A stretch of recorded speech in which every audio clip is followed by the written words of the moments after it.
Mungkin apa yang saya kemukakan ini seperti konyol, tetapi akan menjadi jembatan di mana kita bisa menghayati betapa beruntungnya kita yang bisa mengenal Allah yang benar dan diberi peluang sebesar-besarnya untuk bergaul dengan Dia. Pernahkah saudara membayangkan seandainya kita hidup di semesta di mana tidak ada penguasa, di mana tidak ada Allah? Bayangkan. Bagaimana seandainya kita hidup di dunia di mana tidak ada penguasa, tidak ada Allah? Mungkin sudah mulai bertanya, dunia dan hidup macam apakah itu, Pak? Ya, saya juga tidak tahu. Saya tidak tahu. Kita tidak tahu karena kita tidak pernah dan tidak akan pernah ada di dunia di mana tidak ada Sang Khalik atau tidak ada Sang Pencipta. Kita bersyukur karena kita hidup di satu semesta di mana ada Sang Khalik, ada Sang Penguasa. Tetapi saudaraku sekalian, konsekuensinya adalah kalau kita mengaku kita hidup di semesta di mana ada Sang Khalik atau ada Sang Penguasa, kita harus menempatkan hal berurusan dengan Dia, pemilik hidup dan pemilik semesta ini, sebagai prioritas. Atau yang tepatnya bukan pakai kata prioritas, satu-satunya. The only world I have. Satu-satunya dunia yang kumiliki adalah berurusan dengan Sang Pencipta dan Sang Penguasa. Nah, di sini saudara sekalian kita baru mengerti apa artinya bertuhan. Bertuhan. Sebab banyak orang beragama tapi tidak bertuhan.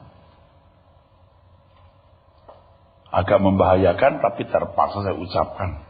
Justru kadang-kadang agama mengaburkan Tuhan.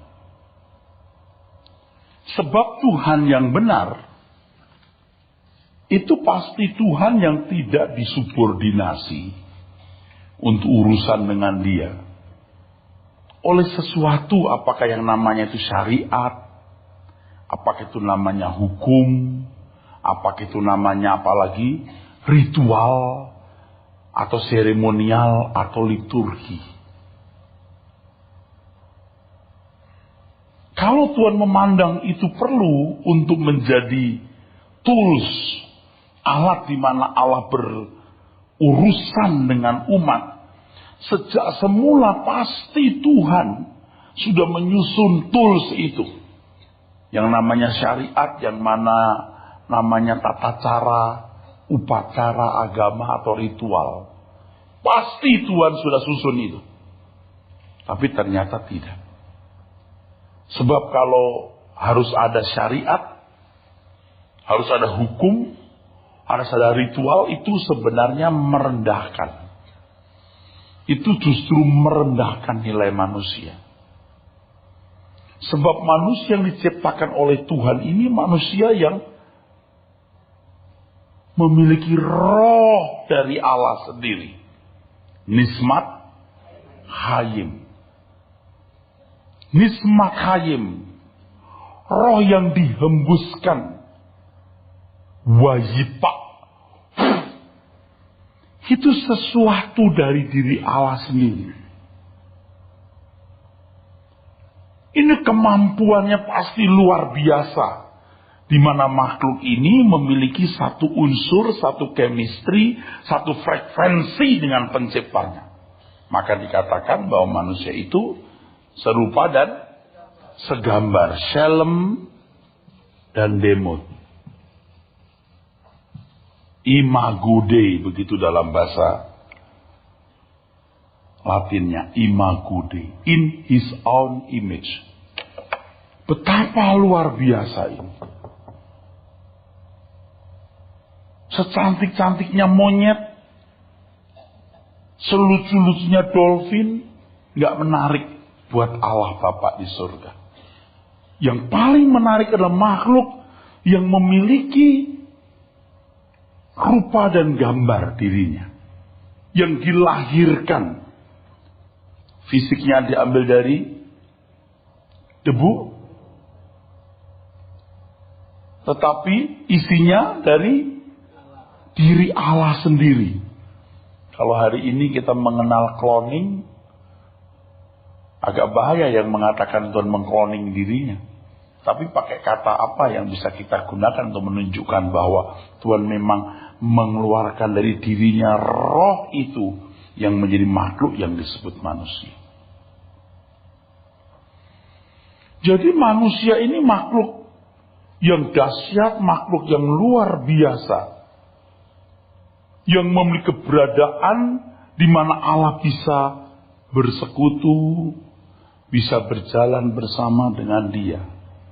Maka makhluk inilah makhluk yang bisa berAlah atau bertuhan. BerAlah atau bertuhan.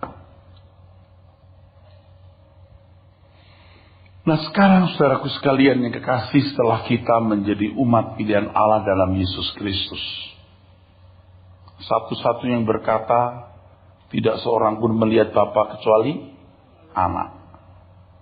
Enggak, tidak seorang melihat Bapa kecuali aku lihat Bapa. Artinya aku kenal betul siapa Dia. Sebab aku berasal dari Dia. Dan aku nyatakan ini kepada Matius, kita buka 11 ayat 25. Pada waktu itu berkatalah Yesus, Aku bersyukur kepadamu, Bapa Tuhan langit dan bumi, karena semuanya itu Engkau sembunyikan bagi orang bijak dan orang pandai, tetapi Engkau nyatakan kepada orang kecil. Tuhan bukan jual mahal, saudara. Tetapi ini dicatat ya, bahwa Tuhan memberi diri atau menyediakan diri kepada orang yang sungguh-sungguh membutuhkan Dia. Orang yang merasa tidak punya apa-apa. Ingat apa yang saya sampaikan, orang yang mengasihi Tuhan akan berkata, Tuhan, don't leave me, jangan tinggalkan aku. Ada jeritan dalam jiwanya, Tuhan jangan tinggalkan aku. Engkau satu-satunya milikku. Aku boleh tidak perlu memiliki yang lain. Dan boleh yang lain tidak aku anggap sebagai milik. Engkaulah milikku. Tuhan bukan jual mahal. Tetapi Tuhan memberi diri atau menyediakan diri bagi orang yang sungguh-sungguh membutuhkan Dia. Oleh sebab itu Alkitab mengatakan bukan orang sehat yang membutuhkan dokter, tapi orang sakit. Nah nanti kita akan sampai kepada satu penjelasan atau penjabaran bahwa kalau kita masih merasa membutuhkan yang lain berurusan dengan Tuhan, Anda tidak akan menemukan Tuhan secara lengkap. Jadi bukan tanpa alasan kalau Paulus mengatakan asal ada makan pakaian, cukup. Kalau kamu tidak melepaskan segala sesuatu, kamu tak dapat jadi muridku. Bukan tanpa alasan. Kasihlah Tuhan Allahmu dengan segenap hatimu. Orang tidak bisa mengabdi kepada dua Tuhan. Nah sekarang kita mau serius bertuhan gak? Di mana pikiran kita selalu dipenuhi oleh Tuhan. Saudara pikir perkataan saya ini berlebihan atau lebay? Tidak. Berlatihlah. Sampai tidak perlu Anda memikirkan Tuhan, Anda sudah berpikir dengan sendirinya. Tidak perlu Anda menghayati atau berusaha menghayati kehadiran Allah. Penghayatan itu sudah melingkupi seluruh hidup saudara. Sudah punya saraf, sudah punya kesadaran diri dipenuhi oleh kehadiran Tuhan. Dan itulah kemerdekaan, saudara. Dan itulah kemerdekaan. Gak lama kok. Kita cuma 70 tahun di dunia ini. Dan di 70 tahun ini jangan fokus kita sampai membias. Fokus kita harus pada Tuhan. Jangan bias. Kaulah tujuanku Tuhan. Engkaulah tujuanku. Oke. Baca lagi Pak. 25. Pada waktu itu berkatalah Yesus, Aku bersyukur kepadamu, Bapa Tuhan langit dan bumi, karena semuanya itu Engkau sembunyikan bagi orang bijak dan orang pandai, tetapi Engkau nyatakan kepada orang kecil. Orang kecil, ingat, pernah saya jelaskan di sini. Orang kecil di sini bukan orang yang badannya kecil. Ya. Bukan orang yang badannya kecil. Tetapi orang sederhana, orang yang lemah, nepios. Orang yang merasa tidak berdaya. Orang yang merasa tidak berdaya, orang yang haus akan dia. Orang yang miskin, petokos. Orang yang merasa miskin, petokos. Orang yang merasa nothing. Kadang-kadang ada banyak hal yang gak bisa dibahasakan dengan kalimat secara lengkap. Tapi saya bicara terus dari berbagai perspektif. Sampai kita mengerti betul. Tuhan gak bisa diduakan. Gak bisa. Gak bisa. Sambil sedikit gak bisa. Tuhan saja. Nah kalau sudah berani begitu, saudara akan benar-benar mengalami Tuhan. Seperti tokoh-tokoh Alkitab mengalami Tuhan dalam hidupnya. Begitu real. Dan akhirnya tidak perlu capek-capek mencari Tuhan, karena penghayatan akan kehadiran Tuhan itu melingkupi segenap hidup kita. Melingkupi segenap hidup kita. Dan betapa merdekanya, saudara. Betapa merdeka. Betapa merdekanya. Makanya kita harus mencari Tuhan. Mencari Dia. Dan awal-awal saudara bergumul itu memang berat. Tapi lama-lama nanti menjadi irama hidup saudara. Dan terus terang saya sedang menikmati kondisi ini. Menikmati di mana saya menghayati kehadiran Tuhan.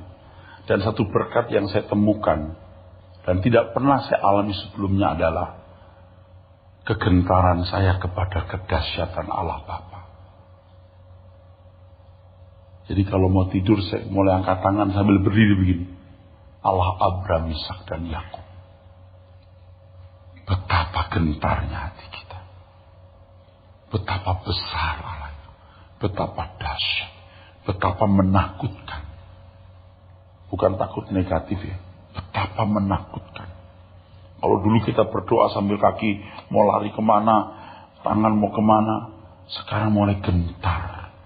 Kalau sudah memanggil Bapak, kita mulai berjaga, seluruh jiwa kita mulai berjaga, seluruh perhatian kita mulai berjaga.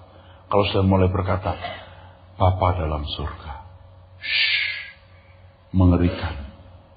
Dahsyat. Saya bersyukur atas kesabaran Tuhan. Pengertiannya. Panjang sabarnya terhadap kebodohan kita. Atas kekurang ajaran kita.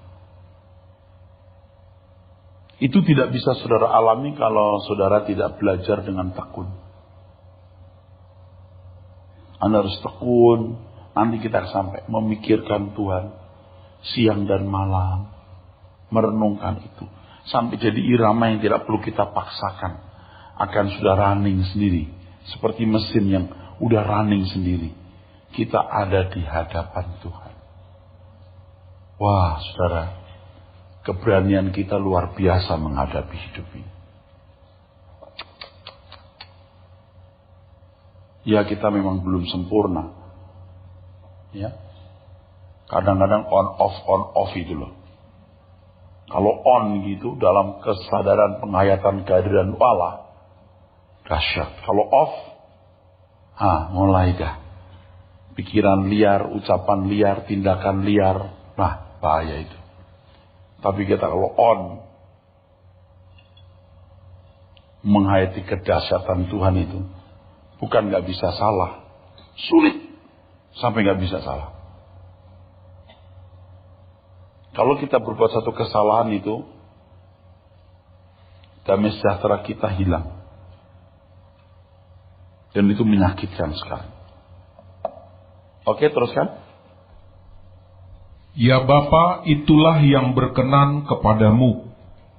Semua telah diserahkan kepadaku oleh Bapa-Ku, dan tidak seorang pun mengenal anak selain Bapa, dan tidak seorang pun mengenal Bapa selain anak, dan orang yang kepadanya anak itu berkenan menyatakannya. Jadi lebih sekedar mengajarkan hukum-hukum, syariat, ritual, seremonial. Mengajarkan siapa Bapa. Who is he? Siapa dia? Nah, kalau Bapak Ibu belajar Injil, itu menakjubkan. Penggunaan kata dalam bahasa Yunani, sambungannya dengan ayat lain, itu seperti sandi. Seperti sandi, sungguh. Saya berkecimpung di dunia teologi sejak saya muda. Berkecimpung di sekolah tinggi teologi. Dan saya bukan mahasiswa yang bernilai baik. Memuaskan. Sampai sangat memuaskan. Bukan kumlot, summa kumlot. Masuk Pak, semua orang tahu kalau di kampus. Tapi saya tidak melihat sandi itu. Saya bisa menafsirkan secara literal dengan ilmu hermeneutik, eksegesis yang baik. Tapi saya tidak melihat behind the word, behind the sentence, behind the verse, behind the chapter. Sampai kemudian mulai bertumbuh terus dalam Tuhan, ya saudara. Saya melihat rahasia itu luar biasa. Di situ, kalau kita membaca Injil dengan kacamata yang benar, Anda akan melihat kebenaran-kebenaran yang mencerdaskan pikiran kita. Dan dari kecerdasan itulah, saudaraku sekalian, kita bisa mengenal siapa Bapa kita. Makanya kalau orang membaca Alkitab dengan mata yang salah, dia cerita itu cerita anak-anak sekolah minggu. Makanya lihat orang-orang menghindari Injil. Dia pungut ayat perjanjian lama, Yesaya lah, Mazmur lah. Bukan tidak boleh, tapi lepas dari konteksnya. Dia perkosa suka-suka. Tidak boleh, itu anarki itu. Alkitab diperkosa. Dipungut ayat, dia hubungkan dengan dunia hari ini. Dia pungut Yesaya, maksud saya, dihubungkan dengan dunia hari ini. Jangan begitu. Kalau baca Alkitab harus tahu ini ayat, siapa yang nulis, untuk siapa, kapan, dalam konteks apa. Nggak boleh main comot, itu mah bukan ngawur. Dulu saya pikir salah itu, sesat. Jadi liar, orang mau tafsirkan suka-suka dia. Nggak boleh. Kalau kita baca ayat konteksnya apalah hikmahnya bisa dipelajari. Hikmahnya bisa.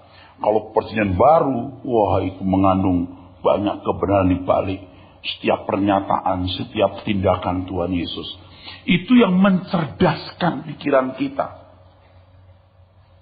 untuk mengenal Bapa. Dan kalau sudah mengenal Bapa lewat itu, Anda serius sungguh-sungguh, serius menghargai itu firman, Anda akan bisa mengalami firman itu. Pasti Allah itu bekerja dalam segala sesuatu, mendatangkan kebaikan sesuai dengan kebenaran yang kita pahami, supaya menggores.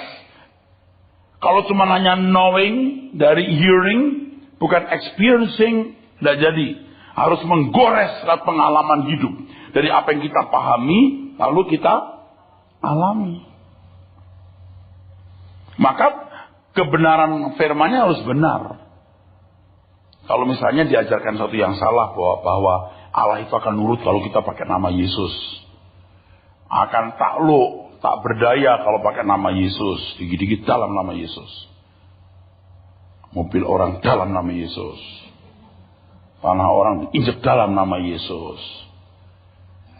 Tuhan kita tidak seperti itu. Kalaupun ada orang punya pengalaman seperti itu jadi, itu mungkin buat orang itu. Tapi nggak bisa digeneralkan. Bukan seperti itu. Yesus yang kamu sebut, Yesus yang kamu kenal bukan Yesus di Alkitab, bukan. Itu Yesus yang lain. Itu jin yang kamu kasih nama Yesus. Nggak akan ketemu Tuhan yang benar. Dia tidak akan pernah bertuhan. Ber-Yesus, Yesus yang lain. Bertuhan, Tuhan yang lain.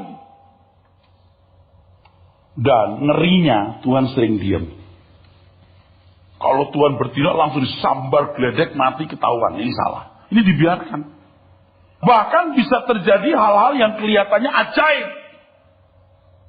Bangun gereja besar lah. Bikin proyek-proyek besar lah yang orang tidak bisa membantah. Sehingga orang berkata ini pekerjaan Tuhan. Buktinya apa? Dia diberkati. Berkat Tuhan itu apa artinya? Ngerti nggak? Lebih sedikit orang yang masuk kehidupan daripada yang masuk kebinasaan. Masih bersama saya, saudara? Allah itu tidak murahan. Oh, tidak murahan. Sangat tidak murahan. Dia maha murah tapi tidak murahan. Maaf ya. You harus kenal benar dia. Dan kalau mau kenal benar dia, teruskan. Apa rahasianya? Marilah kepadaku semua yang letih lesu dan berbeban berat. Ngerti gak kamu itu capek? Tapi orang gak tahu kalau dia capek. Dia pikir dia gak capek. Itu capek. Orang yang tidak bertuhan itu capek. Nggak tuh Pak, sakit. Kalau sampai you nggak rasa capek, you sakit. Sakit. Dan itu parah. Parah. Mestinya orang sakit itu merasa sakit. Makanya hanya orang sakit yang membutuhkan dokter. Capek di sini bukan capek karena nggak punya rumah, capek karena belum punya jodoh, capek karena punya persoalan. Enggak, salah loh. Makanya dulu saya juga salah. Mari datang yang punya masalah, saudara, yang terus berat, aku beri kelegaan. Bukan itu masalahnya, saudaraku. Bukan itu masalahnya. Ingat ya, orang-orang Israel pada waktu ditekan oleh pemerintahan Romawi, mereka mengharapkan Yesus jadi Mesias versi mereka. Betul? Yesus menolak. Tuhan tidak membebaskan mereka dari perbudakan tekanan bangsa Romawi. Tapi Tuhan membebaskan mereka dari perbudakan dosa. Keselamatan versi Tuhan. Injil, kabar baik versi Tuhan. Bukan versi manusia. Kalau versi manusia Anda nggak pernah bertuhan. Kalau versimu kau nggak pernah bertuhan. Atau bertuhan Tuhan yang lain. Yang mencari Tuhan saja bisa salah loh menemukan Tuhan. Kalau tidak betul-betul punya nurani yang benar. Nah kalau saya tanya Pak, yang benar yang mana? Oh ya ikuti terus suara kebenaran. Kembangkan nuranimu itu bisa membedakan mana kehendak Allah, apa yang baik, berkenan dan yang sempurna. Nuranimu biar diolah terus. Saya tidak mengatakan saya paling benar, pendeta lain salah, jangan begitu. It is not my game. It is not my game. Itu bukan game saya kok. Banding-bandingin diri enggak. Kalau saya menyampaikan satu kebenaran lalu orang merasa diserang ya terserah situ. Kalau kebenaran saya sampaikan konsekuensi logisnya, kepalsuan pasti akan nyata. Kalau saya bilang ini warna putih, berarti yang ini bukan putih, ya kan? Itu saja. Ya, kalau kamu sadar ya berubah dong. Ingat tadi saya ucapkan apa? Orang yang bertuhan itu mau betul-betul bertuhan mengenal Tuhan tidak boleh punya sambilan. Tuhan kebutuhanku satu-satunya. Aku nggak merasa lengkap sebelum aku memiliki Tuhan. Aku nggak merasa utuh sebelum aku memiliki Tuhan. Padahal orang akan selalu mencari Tuhan sampai dia menutup mata. Sebab dia akan selalu ingin porsi yang lebih banyak, porsi yang lebih banyak, porsi yang lebih banyak. Sebaliknya orang yang tidak sungguh-sungguh mencari Tuhan, dia mau porsi dunia yang lebih banyak. Sampai tertandui, sampai sakau, binasalah kau. Anda nggak akan pernah puas dengan apa yang disediakan dunia ini. Tapi saya mau kasih tahu, Anda juga nggak akan pernah puas dengan kebenaran dan pemahaman akan Tuhan. Saudara akan ingin porsi yang lebih besar juga. Nah sekarang Anda mau berdiri di pihak mana? Makin haus dunia atau makin haus Allah? Haus Tuhan ini nggak gampang. Ini nggak gampang. Sering orang merasa haus akan Tuhan, tapi bukan haus yang sesungguhnya. Berurusan dengan Tuhan bukan karena Tuhan, karena merasa membutuhkan Tuhan untuk persoalan-persoalan hidup. Keliru itu. Kalau saudara berurusan dengan Tuhan, sampai saudara pun juga tidak terlalu pusing surga atau neraka kok. Yang penting aku menemukan Dia. Jelas menemukan Tuhan, menemukan kerajaannya. Amin. Tapi bukan karena supaya jangan tidak diberkati di dunia, supaya jangan jadi orang miskin, bahkan supaya jangan masuk neraka. Bukan. Supaya aku menemukan Tuhan, mengerti kehendaknya dan melakukan kehendaknya dalam hidupku tiap hari. Oke, teruskan. Ulangi, 28 Pak. Marilah kepadaku semua yang letih lesu dan berbeban berat. Ingat ini, letih lesu, berbeban berat, bukan karena kebutuhan-kebutuhan jasmani. Amin.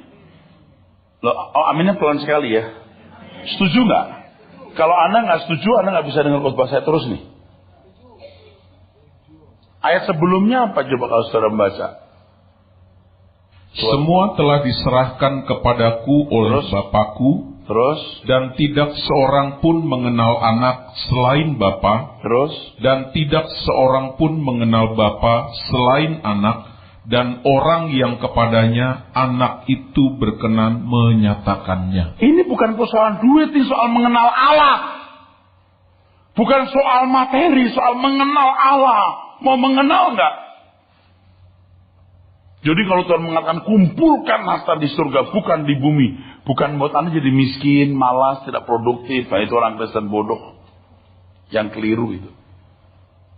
Tapi bagaimana kita mengoptimalkan seluruh potensi diri untuk mengenal Tuhan?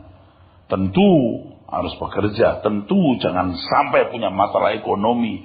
Tentu jangan sampai punya masalah kesehatan. Bisa diperhatikan? Bisa taat? Amin. Ini bicara soal mengenal Allah. Dan kalau Anda mau mengenal Allah, Anda tidak boleh punya keinginan yang lain. Maka di Lukas 14 ayat 33 mengatakan, barang siapa tidak melepaskan diri segala miliknya, tak dapat jadi muridku. Tidak bisa ngerti, tidak bisa berkembang, tidak bisa bertumbuh.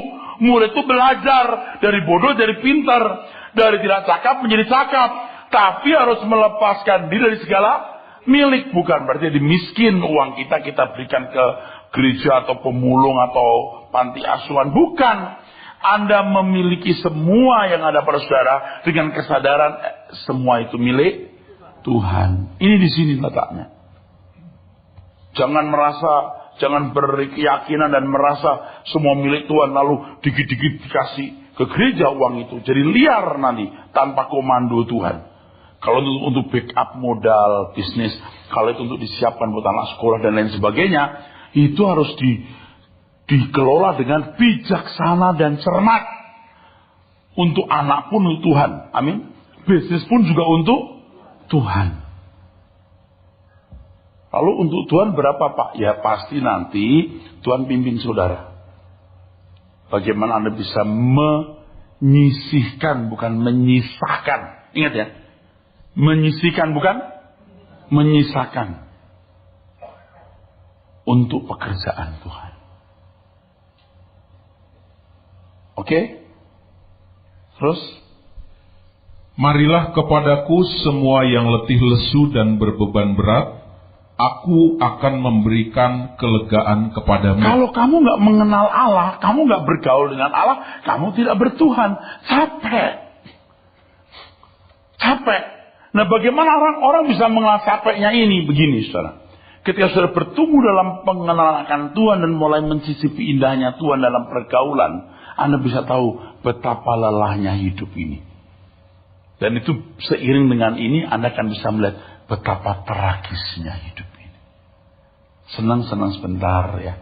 Gendong anak, gede dikit pacaran, ninggalin, ya kan? Udah kawin, betul? Udah menikah, belum kita bahagia dalam pernikahan. Tragis. Kaya, mati, ngegeletak. Belum kalau bangkrut, uang ditipu orang, rumah kebakaran. Dunia macam ini kah yang Tuhan sediakan untuk orang-orang yang dicintai? Enggak. Ini dunia sudah rusak. Kita menantikan langit baru, bumi baru. Nah, untuk itu siapkan dirimu sebagai orang yang tahu hormat kepada Tuhan. Dan bagaimana tahu hormat kepada Tuhan? Kalau kita mengenal dia dengan benar dan memperlakukan dia dengan benar. Ya, saya tidak tahu bagaimana membagikannya, saudara. Saya juga belajar terus ya, saudara.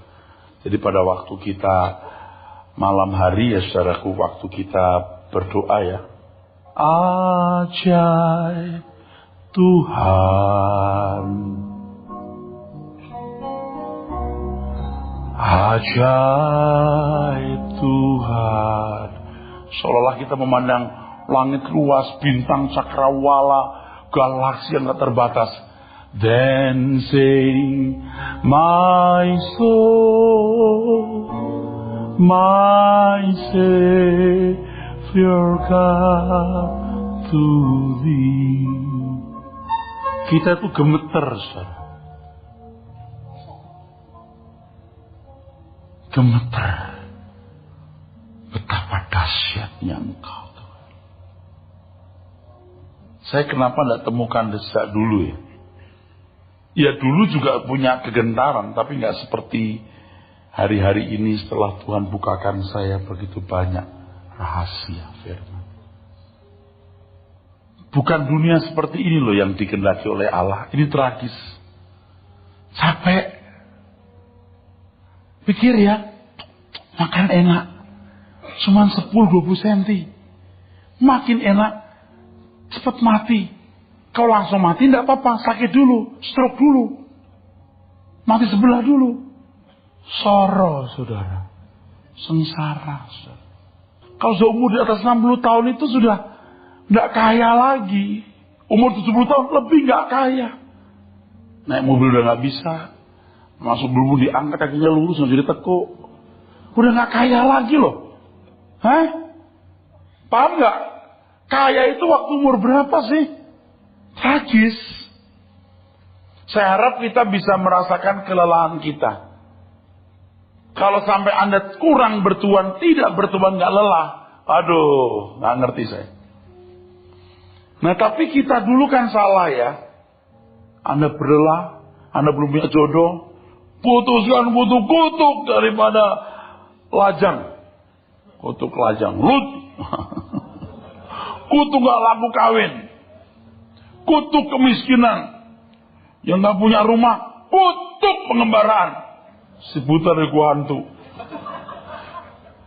Kayak Tuhan itu ya, nggak berdaya menolong kita gitu.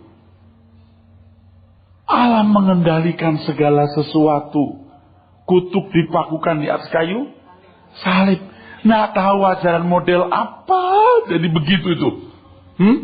Sekarang orang nggak berani menentang, tapi kalau 50-100 tahun lagi Tuhan belum datang, membelok lihat ajaran orang-orang abad 2021, orang bilang sesat tuh gereja-gereja. Sebelum orang bilang sesat, saya udah bilang sesat sekarang.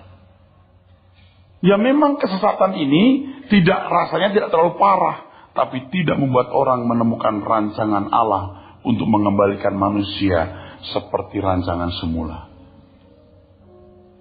Masih bersama saya, saudara? Puaslah dengan apa yang kita miliki, saudara. Wah, kalau begitu kita tidak bisa kerja keras, Pak. Loh, Anda berhutang loh. 3 hutangnya. 1. Anda itu hutang loh. Anda kalau sampai nggak punya hutang, awas loh. 1. Makhluk ciptaan. 2. Anak tebusan. 3. Potensi, talenta, bakat. Saya pinjam kata talenta walaupun tidak tepat di sini sebenarnya. Sebab talenta di Alkitab sebenarnya tidak menjurus pada potensi untuk memiliki kodrat ilahi. Anda makhluk ciptaan yang diciptakan penciptanya. Anda ada tebusan yang dimiliki oleh sang penebus. You are not your own. Kau bukan milik kamu sendiri. Potensi talenta bakat. Kita diberi bakat talenta. Ini harus dikembangkan semaksimal mungkin. Jangan jadi orang kaya. Jadilah orang yang sangat kaya. Tapi bukan ingin kaya. Karena kita ingin mengabdi lebih efektif. Konektor dipakai Tuhan. Direktur lebih efektif. Supir becak bisa dipakai Tuhan. Pilot tentu lebih efektif. Punya uang 1.000 bisa dipakai Tuhan. Tapi punya uang 1 triliun lebih efektif. Bisa menjangkau lebih banyak.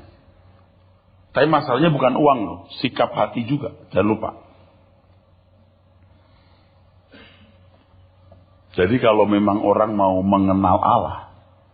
Dia tidak boleh menjadikan sesuatu yang lain sebagai tujuan, atau tidak boleh hal mencari Allah sebagai sambilan. Tidak boleh. Aku tercipta hanya untukmu, aku tercipta hanya untuk mengenal engkau dan bertumbuh memahami engkau. Sampai Anda bertumbuh dalam kecintaan yang ekstrim kepada Tuhan. Terus kalimat berikutnya.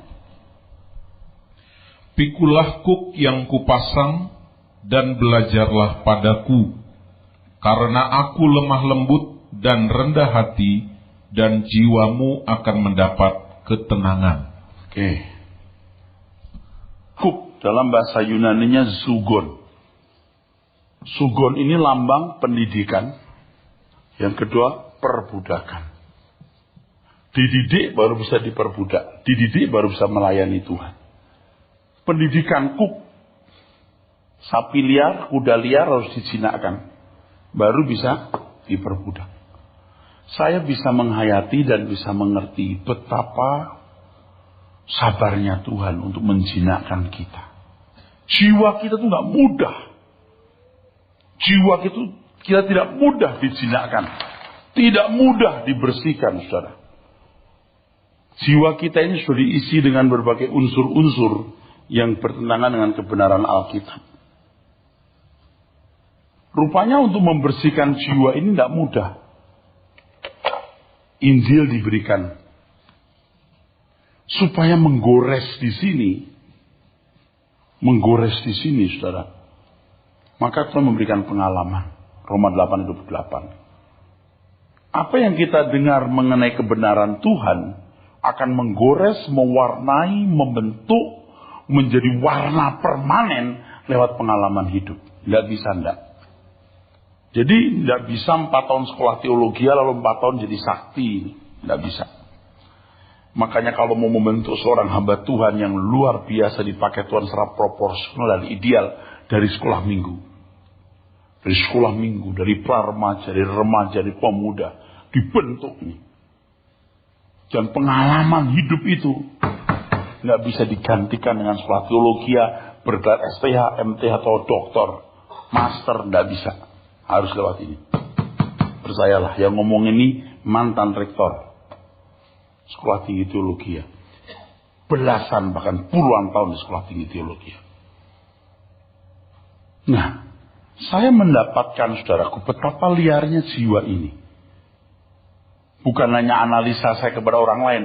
Tentu yang paling menjadi pilot project, proyek percontohan adalah diri saya sendiri. Betapa liarnya jiwa ini.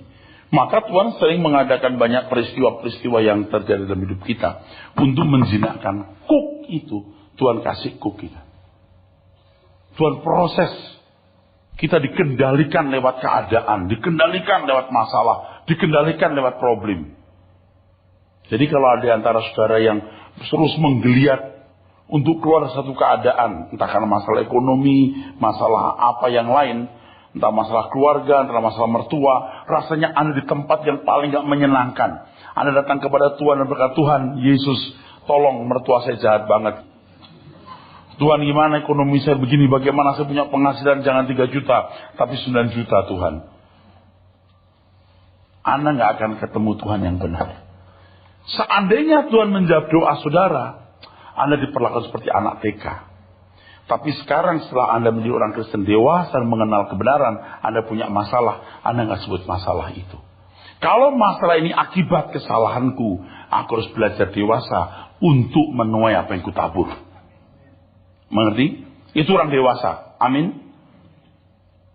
Kalau Anda main judi, Anda dulu nggak hemat, Anda dulu kerja tidak keras, sekarang Anda punya kesulitan ekonomi, yang Anda lakukan hemat. Bukan Tuhan pulihkan ekonomiku, tidak. Itu doa orang-orang yang tidak dewasa.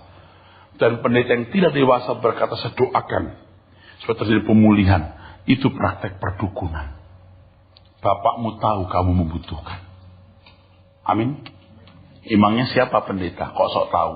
Biar Tuhan proses supaya menggurat untuk mewarnai jiwa secara permanen. Tuhan jadi cook belajar padaku. Tuhan mendidik kita. Nah, ini bisa terjadi, saudaraku, kalau orang tidak lagi mempersoalkan masalah pemenuhan kebutuhan jasmani.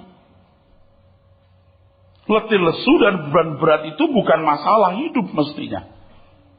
Kalau Anda merasa itu masalah hidup supaya diangkat Tuhan, ya Tuhan bisa angkat, tapi Anda diperlakukan seperti anak kecil. Seperti anak-anak. Bagaimana kalau masalah itu tetap ada, ya, tapi Anda bisa merasakan damai Tuhan. Kata kelegaan anapauso dalam teks itu artinya perhentian. Perhentian itu bukan berarti lalu nggak ada masalah. Masalah ada tapi jiwa kita teduh. Itulah sebabnya Tuhan Yesus berkata, damai sejahtera yang kuberikan kepadamu tidak seperti yang diberikan dunia. Kalau sukacita damai sejahtera dunia ditopang oleh perkara-perkara dunia, oleh berbagai situasi hidup yang menyenangkan, fasilitas, tapi damai sejahtera Allah melampaui segala akal.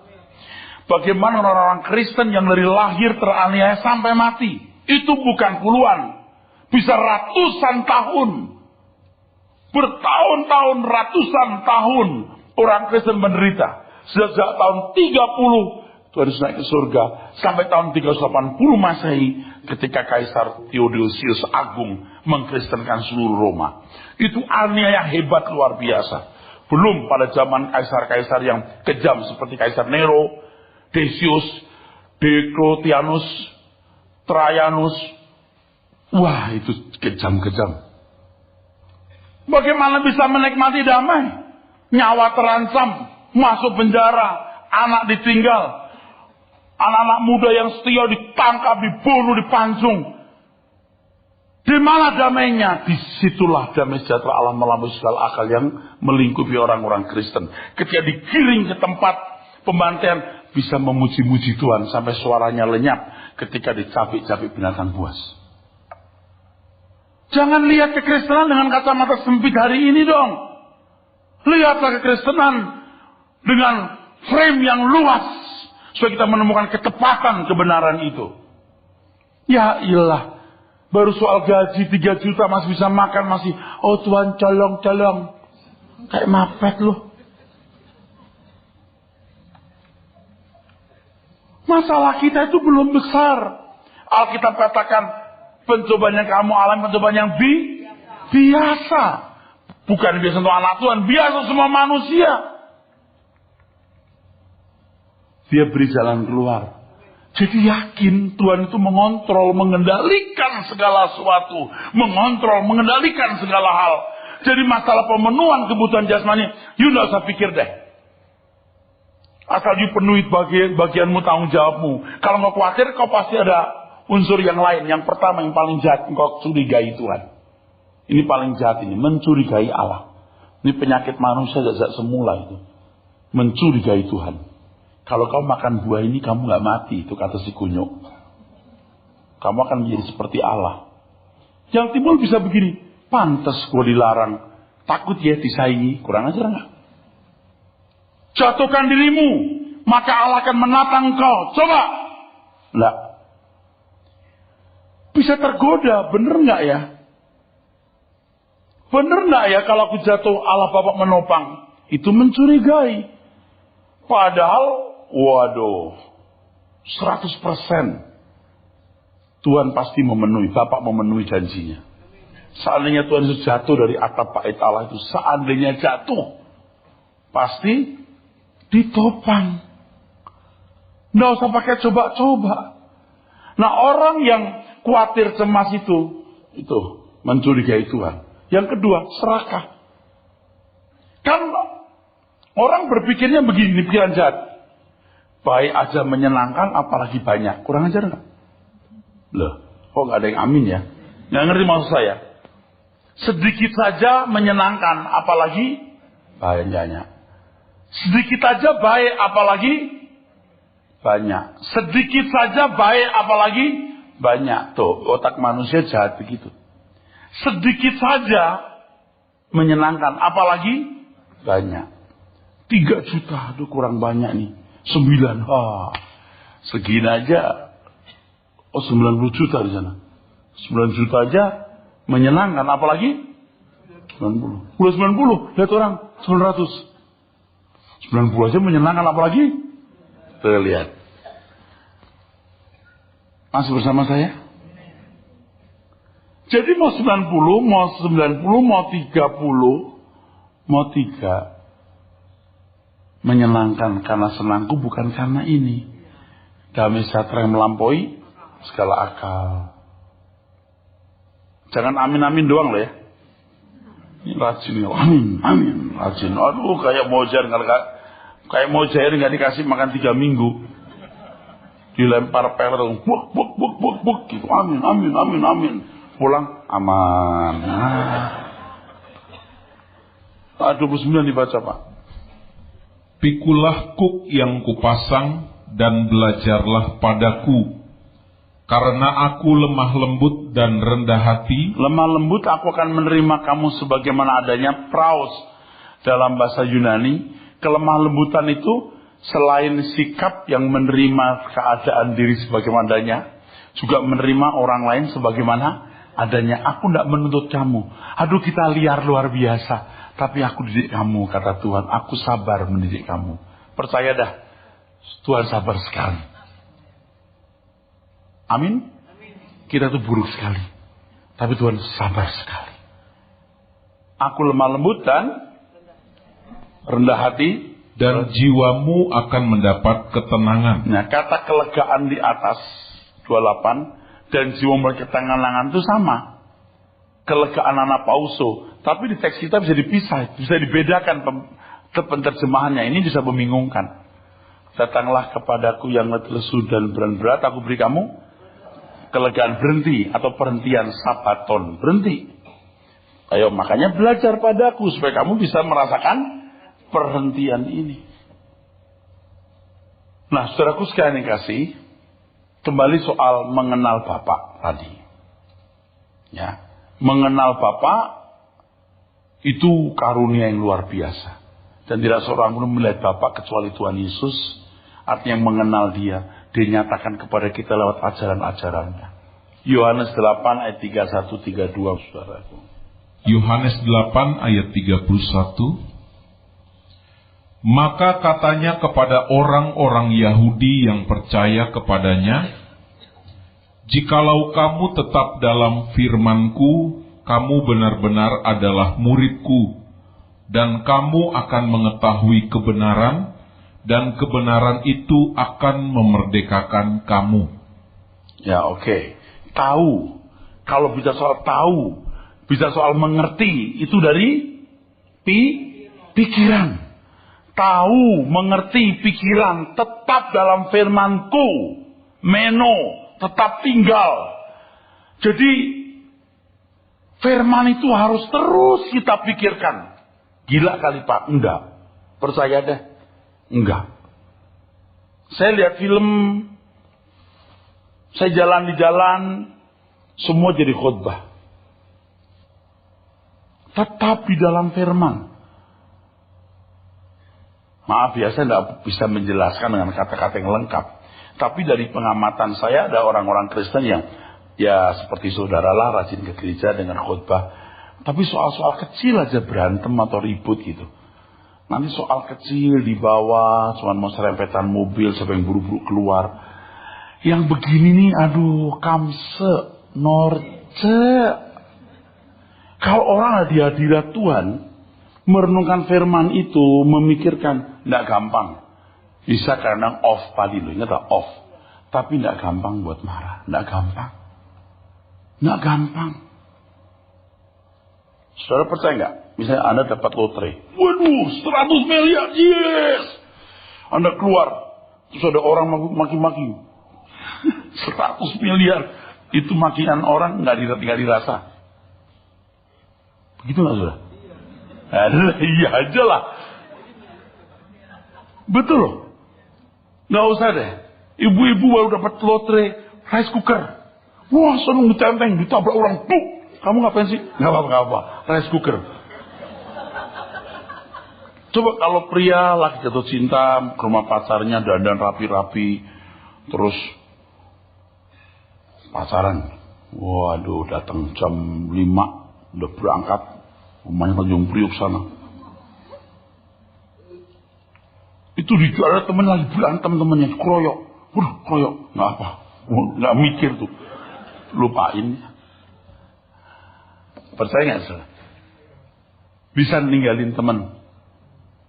Saudara kalau di dalam Tuhan tuh betul-betul tercekam dengan kebenaran, nggak gampang bikin salah, walaupun bisa. Atmosfernya beda nanti. Anda masuk warteg itu rasa masuk hotel bintang 7. Rumah sempit, di situ bikin PR, di situ menerima tamu. Yang namanya juga tipe 4L kan. Lu lagi di situ. Bisa ya senyum. Tapi coba rumah gede ya, pikiran kusut. Aduh, dari ujung ke ujung rumahnya luas, gersang, garing. Kolose pasal 3. Ingat kata mengerti tadi ya. Tetap dalam firman-Ku kamu akan mengetahui kebenaran. Mengerti, mengetahui. Kolose pasal 3 ayat 1. Kolose 3 ayat 1. Karena itu kalau kamu dibangkitkan bersama dengan Kristus, carilah perkara yang di atas, di mana Kristus ada, duduk di sebelah kanan Allah. Kalau kamu punya bagian bersama Kristus, bukan bagian bersama dengan dunia, dibangkitkan bersama dengan Kristus dengan penjelasan lain yang tidak akan menyalahi esensinya, mendapat bagian bersama Kristus, pikirkan perkara yang di atas. Amin. Bersedia nggak saudara? Ini ya, kalau Anda 45 tahun jadi presiden, 5 tahun terakhir nggak jadi presiden, masuk penjara. Ini yang 45 ini nggak ada apa-apanya loh. Oke, jangan 5 tahun, 1 tahun. Oke, 1 hari aja belum jadi presiden, masuk penjara 1 hari aja, saya itu mati. Itu yang 49 tahun itu nggak ada artinya. Sekarang Anda cuma hidup 70 tahun, lalu kekekalan. Loh, kok Anda nggak ngerti loh? Anda di sini ya punya seluruh kota Jakarta, nggak ada artinya. Apapun yang Anda miliki di sini. Coba, ayo sadar, bangun, tidur. Ini nggak ada artinya 70 tahun loh. 45 tahun jadi presiden, 5 tahun terakhir masuk penjara lalu mati. Itu yang 45 nggak ada artinya loh. Nggak ada artinya. Oke, 49 tahun jadi presiden, setahun berhenti jadi presiden lalu masuk penjara. Itu yang 49 tahun nggak ada artinya. Coba renungkan saudara. Pikirkan perkara yang di atas, bagianmu bersama dengan Kristus. Terus? Pikirkanlah perkara yang di atas, bukan yang di bumi. Terus? Sebab kamu telah mati dan hidupmu tersembunyi bersama dengan Kristus di dalam Allah. Terus? Apabila Kristus yang adalah hidup kita menyatakan diri kelak, kamu pun akan menyatakan diri bersama dengan Dia dalam kemuliaan. Saudara yakin nggak nanti kalau Tuhan Yesus menyatakan diri, Anda juga dinyatakan bersama-sama dengan di dalam kemuliaan? Lah, yakin doang. Apakah saudara sekarang sudah sungguh-sungguh memikirkan perkara yang di atas? Sungguh-sungguh. Tanpa pengertian. Menjawab tanpa melihat muka saya. Sungguh-sungguh. Saudara, tapi saya senang saudara tulus gitu, masih mau sungguh-sungguh, amin, masih lumayan loh. Daripada yang begini, ngomong apa sih ini orang? Daripada yang ketemu yang begitu, ngomong apa sih pendeta? Oke, goodbye. Bakat lo masuk neraka lo. Orang diajarin bener lo gak mau. Kalau you gak mau nurut yang begini, lo menurut yang bagaimana? Apa sih ruginya mendengar firman begini? Aduh saudara, tinggalkan, lepaskan semua keterikatan dengan dunia ini. Pikirkan perkara yang di atas, bukan yang di bumi. Saya sih belum sempurna ngomong begini, tapi saya tahu apa yang benar, apa yang baik. Saya paksa diri saya. Walaupun masih on off, karena ada off-nya, ada on-nya. Saya makin hari banyak on-nya daripada off-nya. Kalau saudara? Banyak off-nya atau on-nya? Pak, kita off terus, Pak, on hanya di gereja. Nah, biasanya orang mati di luar gereja loh. Kalau on-nya di gereja, matinya di luar gereja gimana? Jarang orang mati di gereja, jarang.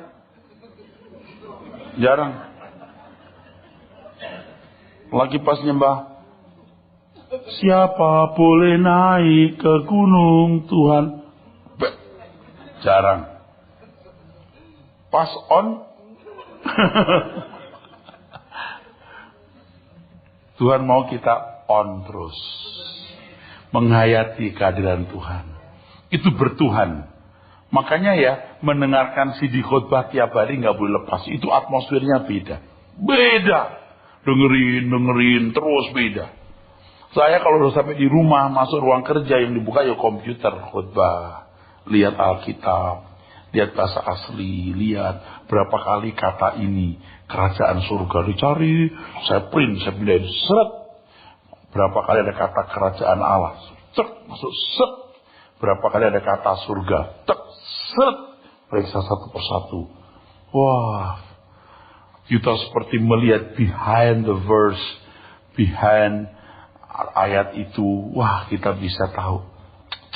Cerdas sekali Tuhan itu. Dulu nggak ada ceritanya bisa begini. Ada komputer sekarang. Yang pintar komputernya bukan kita. Nanti kita lihat satu kata misalnya zamayim. Berapa banyak di Alkitab samayim. Seret, keluar semua. Luar biasa. Auranos, set gitu. Wah, hebat. Jadi kalau nggak ada begitu, kita juga nggak secanggih hari ini, saudara. Jadi kalau saudara sering mendengar saya pakai bahasa Yunani, pinter bener ya. Bukan dari kamus. Asal rajin-rajin aja kita. Di situ rahasia firman luar biasa. Jadi siang malam kita itu merenungkan firman.